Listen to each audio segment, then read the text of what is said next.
तो दोस्तों आज आप देखने वाले हैं एक बंगाली हॉरर कॉमेडी मूवी ब्रह्म दैत्य का एक्सप्लेनेशन।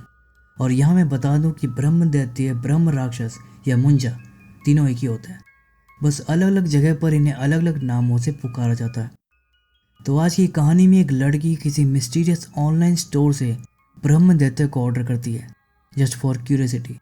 इसके बाद उसके साथ क्या क्या होता है जानेंगे आज की वीडियो में। तो चलिए अब जल्दी से वीडियो स्टार्ट करते हैं। कहानी शुरू होती है एक मैगजीन कंपनी को दिखाते हुए, जहां पर ये लोग आने वाले अगले हेलोवीन इशू के लिए मीटिंग कर रहे थे। सौरभ कहता है कि हमारी जो न्यू जनरेशन है ना, उनको वैम्पायर पता है, वेयरवुल्फ पता है, ज़ॉम्बी पता है, लेकिन मेच्छो भूत, शाक चुन्नी या ब्रह्म दैत्य जैसे हमारे अपने अर्बन लेजेंड के बारे में ये लोग नहीं जानते, और ना ही हेलोवीन पर उनके जैसा गेटअप लेते हैं। इसलिए उन्हें चाहिए कि नेक्स्ट इशू में अपने लोकल अर्बन लेजेंड के ऊपर आर्टिकल लिखेंगे, ताकि नई पीढ़ी इनके बारे में भी जान सके और अपनी ट्रेडिशन सबके अंदर कायम रहे। जिसके बाद सौरभ तनुश्री को इस प्रोजेक्ट को लीड करने को बोल देता है, जिससे शांतिका दुखी हो जाती है।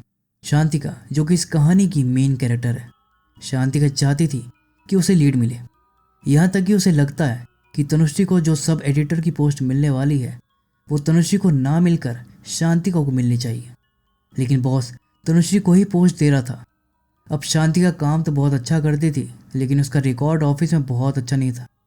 वो हमेशा लेट आती थी और उसके ऑफिस के कलीग के साथ भी उसका अच्छा बॉन्ड नहीं था, और वो मीटिंग में ना ही कुछ बोलती थी और ना ही कुछ प्लान शेयर करती थी। वो शाय फील करती थी। कुल मिलाकर शांतिया का सेल्फ स्टीम लो है, जिसके तार उसके बचपन से जुड़े हैं। शांति का जब स्कूल में थी तो कोई उसे अपने साथ नहीं खिलाता था, यहाँ तक कि उसे बुली भी किया जाता था। दूसरे बच्चे उसका टिफिन छीन लिया करते थे। खैर अगले सीन में हम शांतिका को देखते हैं अपनी मॉम से बात करते हुए। शांतिका की बातों से हमें पता चलता है कि शांतिका का उसके पेरेंट के साथ भी अच्छा रिलेशन नहीं था। उसके बाद रात में जब शांतिका घर में अपने प्रोजेक्ट पर काम कर रही थी, तभी उसके मेल बॉक्स में एक वेबसाइट का लिंक आता है। वो वेबसाइट एक ऑनलाइन शॉपिंग स्टोर था जिसका नाम था buyaghost.com। ये देखकर शांतिका सौरभ को कॉल करके पूछती है कि उसने शांतिका को कोई लिंक सेंड किया है क्या, जिस पर सौरभ कहता है कि उसने कोई लिंक फॉरवर्ड नहीं की है। शांतिका को वो वेबसाइट बहुत अजीब लगती है। वो सौरभ को बताती है कि वेबसाइट में भूत प्रेत से संबंधित चीज़ें बिक रही हैं, जैसे तारानाथ तांत्रिक की लुंगी, संत अघोरा की खोपड़ी, यहाँ तक कि ये लोग ब्रह्म दैत्य भी बेच रहे हैं, वो भी 999 रुपये का डिस्काउंट रेट पर।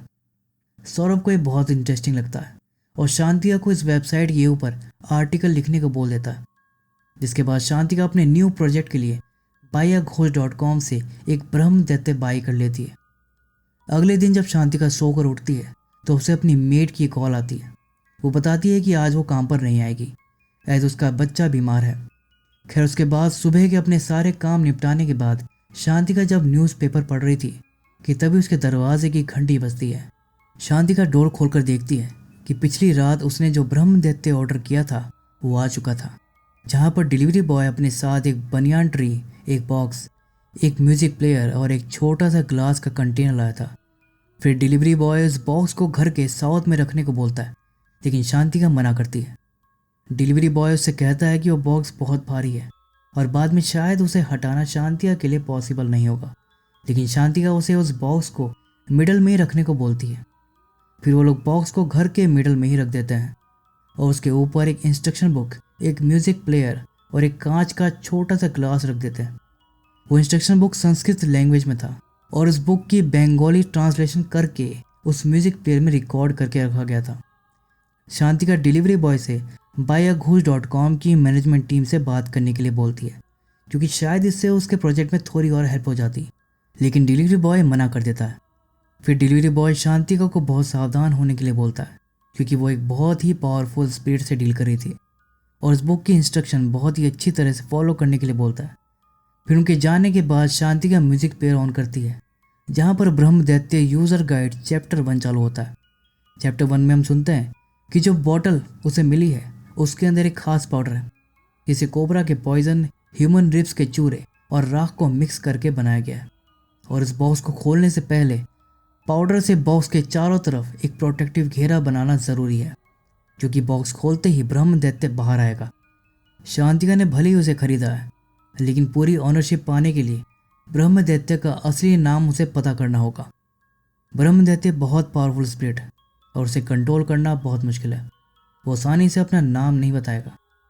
पहले शांतिया को उसका ट्रस्ट जीतना होगा, और जब तक शांति का ऐसा नहीं कर लेती, बॉक्स का इस घेरे में रहना बहुत ज़रूरी है। ब्रह्मदैत्य का वास अक्सर बनियान ट्री पर पाया जाता है, इसलिए बनियान ट्री को रूम में रखना ज़रूरी है ताकि इससे ब्रह्मदैत्य को अपने घर जैसा ही फील आए। शांतिया को यह सब अजीब लगता है और वो उस बॉक्स को वहाँ से हटाने लगती है, लेकिन बॉक्स को हिला तक नहीं पाती। जिसके बाद इंस्ट्रक्शन को फॉलो करते हुए वो बनियान ट्री को खिड़की के पास प्लेस कर देती है और बॉक्स के चारों ओर सर्कल बनाकर उस बॉक्स को खोलती है, जिसमें कि उसे एक जनेऊ और खड़ाऊ मिलती है, जिसे शांति का जाली माल बोलती है। उसे लगता है कि इस तरह से वेबसाइट वाले लोगों को बेवकूफ़ बनाकर ठग रहे हैं कि तभी रिकॉर्डर प्ले होता है और हम सुनते हैं कि ब्रह्मदैत्य इंट्रोवर्ट टाइप का होता है। वो इतनी आसानी से सामने नहीं आएगा। उसे नए लोगों से बात करने में और खुलने में थोड़ा टाइम लगता है, एंड ही लाइक्स प्राइवेसी। शांतियों को बताया जाता है कि ब्रह्मदैत्य की प्रेजेंस को टेस्ट करने के लिए बॉक्स पर एक नींबू रखना होगा। अगर नींबू का कलर रेड हो गया तो मतलब ब्रह्मदैत्य यहाँ मौजूद है। लेकिन फ्रिज में शांतिया को नींबू नहीं मिलता, सेब मिलता है, जिस पर म्यूजिक प्लेयर से आवाज़ आती है कि सेब भी चलेगा, जिससे शांति का डर जाती है। वो म्यूजिक प्लेयर से पूछती है कि क्या वो उसे देख और सुन सकता है, जिस पर म्यूजिक प्लेयर बोलता है कि उसमें ये फीचर्स नहीं है और वो बस एक रिकॉर्डिंग है, इसलिए मुझ पर अपना टाइम वेस्ट मत करो और जो कहा है वो करो। इसके बाद शांति का उस एप्पल को बॉक्स के ऊपर रख देती है। तभी शांतियों को ऑफिस से कॉल आता है, क्योंकि इस चक्कर में आज फिर वो ऑफिस के लिए लेट हो चुकी थी। जिसके बाद शांति का सीधा ऑफिस के लिए निकल जाती है। ऑफिस में शांति का सौरभ को सुबह के बारे में सब बताती है और सौरभ इसे एक प्रैंक बताता है और शांतियों को भी सेम ही लग रहा था। लेकिन जब शांति का ऑफिस से घर आती है तो उस एप्पल को देखकर चौंक जाती है, क्योंकि वो पूरी तरह सड़ चुका था। तभी रिकॉर्डर ऑन होता है और अब हम सुनते हैं चैप्टर 2 के बारे में। चैप्टर 2 में हम सुनते हैं कि ब्रह्मदैत्य बहुत एंग्री स्पिरिट है और उसे शांत रखने के लिए दिन में एक बार उसे मील देना होगा। वैसे तो ये ह्यूमन मीट प्रेफर करते हैं, लेकिन अगर मैनेज करना मुश्किल है तो एनिमल मीट भी दे सकते हैं, like chicken, mutton, rabbit etcetera. तो शांतिका अपने फ्रिज से चिकन लेकर उस बॉक्स के सामने रख देती है और वहीं पर बैठ जाती है, ये देखने के लिए कि वो चिकन कोई खा रहा है या नहीं। तभी रिकॉर्डर बोलता है कि ब्रह्मदैत्य को प्राइवेट स्पेस चाहिए, जिस पर शांतिका वहाँ से चली जाती है। लेकिन थोड़ी देर में वो भाग कर देखने आती है कि चिकन किसी ने खाया या नहीं, लेकिन चिकन तो जौ का तो पड़ा था। शांतियों को ये सब प्रैंक लग रहा था और तभी रिकॉर्डर ऑन होता है, जहाँ पर हम सुनते हैं कि जब ब्रह्मदैत्य एक्टिव होगा तो शांतिका स्टार्टिंग में उसे देख नहीं पाएगी, लेकिन उसे फील ज़रूर कर पाएगी। उसके घर का टेम्परेचर अचानक से कम हो जाएगा और उसे एक अच्छी सी स्मेल भी आएगी। खैर, रात में शांतिका जब सो रही होती है तो अचानक से उसे बहुत ठंड लगने लगती है और उसे एक स्मेल भी आती है। तभी दरवाज़ा अचानक से खुल जाता है तो शांतिका बाहर देखती है, लेकिन बाहर कोई भी नहीं था। उसे लगता है कि शायद हवा से हुआ होगा, लेकिन फिर से दरवाज़ा जब ज़ोर से बंद होता है तो शांतिका बहुत डर जाती है। खैर, हिम्मत करके जब वो रूम से बाहर आती है देखने के लिए तो उसे ब्रह्मदैत्य की खड़ाऊ पड़ी मिलती है और फिर वो बॉक्स के सामने रखे चिकन को भी देखती है, जिसे किसी ने खा लिया था। फिर अचानक उसका टीवी ऑन हो जाता है। शांतिका जब उसे बंद करने लगती है तो उसे अपने पीछे किसी की प्रेजेंस फील होती है। शांतिका पलट कर देखती है, लेकिन तब तक वो साया वहाँ से गायब हो जाता है। तभी अचानक रूम की लाइट्स वगैरह भी फ्लिकर करने लगती है। तभी फिर से रिकॉर्डर प्ले हो जाता है, जहाँ पर हम चैप्टर 3 के बारे में सुनते हैं। चैप्टर 3 में ब्रह्मदैत्य से कैसे कम्युनिकेट किया जाता है वो सिखाया जाता है। स्टार्टिंग में ब्रह्मदैत्य डायरेक्टली कम्युनिकेट नहीं करेगा, इसलिए अभी के लिए शांतिया को ब्रह्मदैत्य से कम्युनिकेट करने के लिए कोई हिंट या कोई साउंड के जरिए कम्युनिकेट करना पड़ेगा। तो शांतिका अब उससे क्वेश्चन करेगी, जिसका जवाब ब्रह्मदैत्य को बॉक्स पर टैप करके देना होगा। सिंगल टैप का मतलब होगा हाँ और डबल टैप का मतलब होगा नहीं। शांतिका पूछती है कि ब्रह्मदैत्य यहाँ पर है या नहीं, जिस पर सिंगल टैप होता है, यानी वो यहीं पर है। फिर शांतिका ब्रह्मदैत्य से बातें करने लगती है और उसे अपने घर में वेलकम करती है। वो ब्रह्मदैत्य से पूछती है कि उसे घर पसंद आया है या नहीं, तो ब्रह्मदैत्य डबल टैप करके बताता है कि उसे घर पसंद नहीं आया है। फिर म्यूजिक प्लेयर ऑन हो जाता है जहाँ पर हम सुनते हैं ब्रह्म दैत्य बहुत पावरफुल स्पिरिट है और वो फ्यूचर बता सकता है। यहाँ तक खुश होने पर वो वरदान भी दे सकता है। जिस पर शांतिका ब्रह्म दैत्य से पूछती है नेक्स्ट डे के एक मैच के बारे में जो कि लिवरपूल और मैनचेस्टर के बीच होने वाला था। तभी ब्रह्म दैत्य साउंड करके बताता है कि लिवरपूल जीतेगा। जिसके बाद शांतिका ब्रह्म दैत्य से पूछती है कि अगर पॉसिबल है तो उसे 8 करोड़ रुपए चाहिए ताकि वो इस जॉब को छोड़कर शादी वादी करके सेटल हो जाए। जिस पर म्यूजिक प्लेयर बोलता है कि ब्रह्म दैत्य को लालची लोग पसंद नहीं हैं और उसे कुछ बड़ा डिमांड करने से पहले उससे अच्छा बॉन्ड बनाने की ज़रूरत है, इसलिए स्टार्टिंग में छोटी विश मांगो। जिसके बाद शांतिका बोलती है कि तनुश्री सब एडिटर की पोस्ट को डिजर्व नहीं करती और ये पोस्ट उसे चाहिए। जिसके बाद उसे अपने पीछे से आवाज़ सुनाई देती है कि जा दिया, जिसे डरकर शांतिका भागकर अपने रूम में चली जाती है। अगले दिन जब शांतिका सोकर उठती है तो वो देखती है कि उसकी मेड सुजाता आई भी थी और उसने बॉस के चारों तरफ उस पाउडर वाले सर्कल को साफ कर दिया था। ये देखकर शांतिका परेशान हो जाती है। वो उस बॉक्स को चेक करती है तो वो एकदम हल्का लग रहा था और उसके अंदर से खड़ाव और जनेऊ भी मिसिंग था। तभी शांतिका को सौरभ का कॉल आता है जो बताता है कि तनुश्री का एक्सीडेंट हो गया है और वो लोग हॉस्पिटल में हैं। फिर शांतिका हॉस्पिटल में जाती है जहाँ पर उसे पता चलता है कि तनुश्री की कंडीशन के चलते सब एडिटर की पोस्ट अब शांतिका को दी जा रही है। ये बात सुनकर शांतिका हैरान भी हो जाती है और परेशान भी हो जाती है क्योंकि उसे वो पोस्ट तो चाहिए थी लेकिन इस तरह से नहीं। खैर वो सौरभ से मैच के बारे में पूछती है तो सौरभ बताता है कि मैच लिवरपूल जीता है और ये सुनकर शांतिका दंग रह जाती है और बहुत डर भी जाती है। जिसके बाद शांतिका सौरभ को अपने घर आने को बोलती है। दूसरी तरफ हम देखते हैं कि शांतिका की मेड किचन में काम कर रही थी कि तभी कोई उसके पास से जाता है। सुजाता को लगता है कि शायद शांतिका है।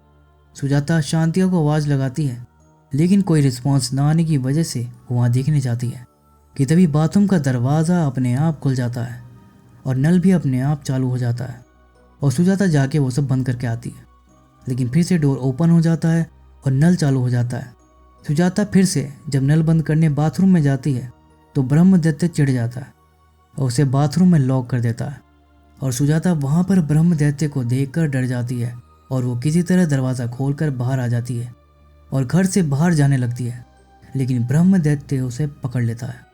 रात में जब शांतिका ऑफिस से घर आती है तो ज़मीन पर उसे सूखा हुआ ब्लड मिलता है और बेडरूम में उसे सुजाता की लाश पड़ी मिलती है। उसके बाद शांतिका मिरर में देखती है जिसमें लिखा था कि अगला नंबर 13 है। ये देखकर शांतिका बहुत डर जाती है और पुलिस को कॉल कर देती है लेकिन ब्रह्म दैत्य उन्हें हॉन्ट करके वहाँ से भगा देता है। पुलिस वाले डर कर भूत भूत चिल्लाते हुए घर से बाहर आते हैं। जिसके बाद शांतिका का पड़ोसी उससे कहता है कि भूत प्रेत का चक्कर है, इसमें पुलिस नहीं तांत्रिक लगेगा। जिसके बाद शांतिका एक आदमी को अपने घर लाती है जो तांत्रिक तो नहीं था लेकिन उसके पास आत्माओं को देखने की स्पेशल पावर्स थी। लेकिन वो इसे वरदान नहीं कर्ज समझता था क्योंकि उसे भूत प्रेत से बहुत डर लगता है। लेकिन ये लोगों की हेल्प भी करता है एज ए मीडियम की तरह। मूवी में इस आदमी का नाम मेंशन नहीं किया गया है इसलिए मैं इसे मीडियम ही बुलाऊंगा। तो जब मीडियम शांतिका के घर के चारों तरफ घूम रहा था तभी उसे ब्रह्म दैत्य की प्रेजेंस फील होती है। इसके बाद वो शांतिका से कहता है कि उसके घर में एक पावरफुल स्पिरिट ब्रह्म दैत्य मौजूद है। शांतिका उससे इसका सॉल्यूशन पूछती है जिस पर वो मीडियम बताता है कि इस प्रॉब्लम का कोई सॉल्यूशन नहीं है। बड़े से बड़ा तांत्रिक ओझा या पुजारी तुम्हारी हेल्प नहीं कर सकता। ब्रह्म दैत्य शांतिका को नहीं छोड़ेगा। वो जहाँ पर भी जाएगी ब्रह्म दैत्य उसका पीछा करेगा, इसलिए उससे बचना है तो शांतिका को एक जगह पर ज़्यादा टाइम तक नहीं रुकना है। उसे बार बार अपनी जगह बदलनी होगी और अपने साथ हमेशा एक अलाइव क्रिएचर रखना होगा ताकि जब भी ब्रह्म दैत्य उस पर अटैक करने आए तो शांतिका उस क्रिएचर को उसके सामने फेंक दे, जिससे ब्रह्म दैत्य डिस्ट्रैक्ट हो जाएगा और शांतिका वहाँ से भाग जाएगी। जिस पर शांतिका बोलती है कि आखिर वो कब तक ऐसे भागती रहेगी और उसे कोई परमानेंट सॉल्यूशन चाहिए।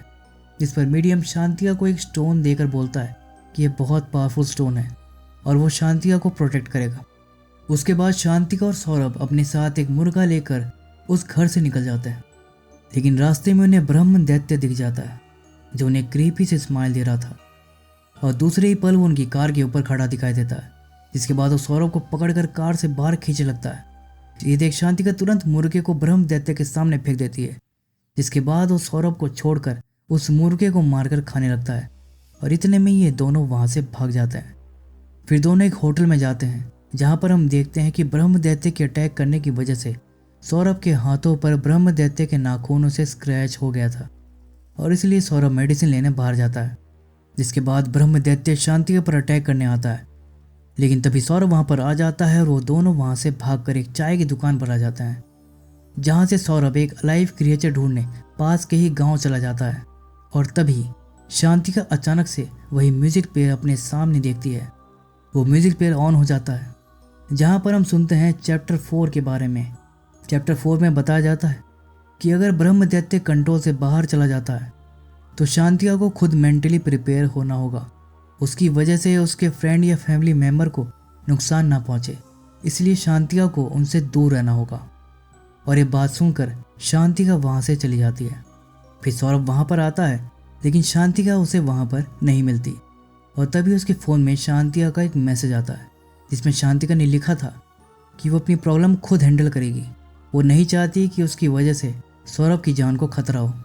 इसके बाद शांतिका अपने घर जाकर अकेले ही ब्रह्म दैत्य का सामना करती है, लेकिन ब्रह्म दैत्य उस पर भारी पड़ता है और हर तरह से उसे मारने की कोशिश करता है। तभी शांतिका को उस स्टोन की याद आती है, जिसे हाथ में लेते ही उसके अंदर गजब का कॉन्फिडेंस आ जाता है और वह ब्रह्म दैत्य से बोलती है कि हो गए तुम ब्रह्म दैत्य, लेकिन मैंने तुम्हें 999 रुपये की छूट पर खरीदा है और मैं तुम्हारी मालकिन हूँ, इसलिए अपनी हद में रहो। और ये सुनकर बेचारे ब्रह्म दैत्य का ईगो हर्ट हो जाता है, क्योंकि वो एक प्रेस्टिजियस स्पिरिट जो ठहरा और अब वो शांतिका को कुछ नहीं करता। फिर शांतिका उससे उसका नाम पूछती है। पहले तो वो आनाकानी करता है, लेकिन शांतिका के दबाव डालने पर वो बता ही देता है कि उसका नाम विभूति मुखोपाध्याय है और ये नाम लेते ही वो गायब हो जाता है। इसके बाद शांतिका मीडियम को अपने घर पर बुलाती है उसका शुक्रिया अदा करने के लिए और कहती है कि स्टोन वाकई में कमाल का है। जिस पर मीडियम बोलता है कि कमाल स्टोन ने नहीं तुमने किया है, मैंने तो तुमसे झूठ बोला था, ये तो बस एक मामूली सा स्टोन है। और इन सब के बाद हमें 1 महीने आगे की कहानी दिखाई जाती है, जहाँ पर शांतिका एक प्रोजेक्ट वर्क में सबको लीड कर रही थी। उसका एक कलीग उसे पार्टी के लिए पूछता है, लेकिन शांतिका उससे कहती है कि उसका कोई वेट कर रहा है घर पर। इसके बाद हम देखते हैं कि शांतिका जब रात में टीवी देख रही थी, तभी चैनल चेंज हो जाता है, क्योंकि ब्रह्म दैत्य को न्यूज़ देखनी थी, लेकिन शांतिका को नहीं देखनी और वो उसे बोलकर चैनल चेंज करवा देती है, जिससे ये पता चल रहा था कि शांतिका और ब्रह्म दैत्य की दोस्ती हो चुकी है। जब शांतिका उसे खाना देने जाती है तो ब्रह्म दैत्य बोलता है कि रोज रोज चिकन खाकर वो बोर हो चुका है और उसे मटन चाहिए, लेकिन शांतिका कहती है कि उसके बजट से बाहर है, इसलिए जो मिल रहा है उसी से काम चलाओ। तो ब्रह्म दैत्य उसे 1 लाख की लॉटरी टिकट का नंबर बताता है, जिस पर शांतिका बोलती है कि वो उसे फर्स्ट प्राइज का नंबर बताए, यानी 1 करोड़ का। तभी रिकॉर्डर शांतिका से बोलता है कि तुम भूल क्यों जाती हो कि ब्रह्म दैत्य को लालची लोग पसंद नहीं है। और फिर शांतिका को बायाघुस.com वालों का कॉल आता है।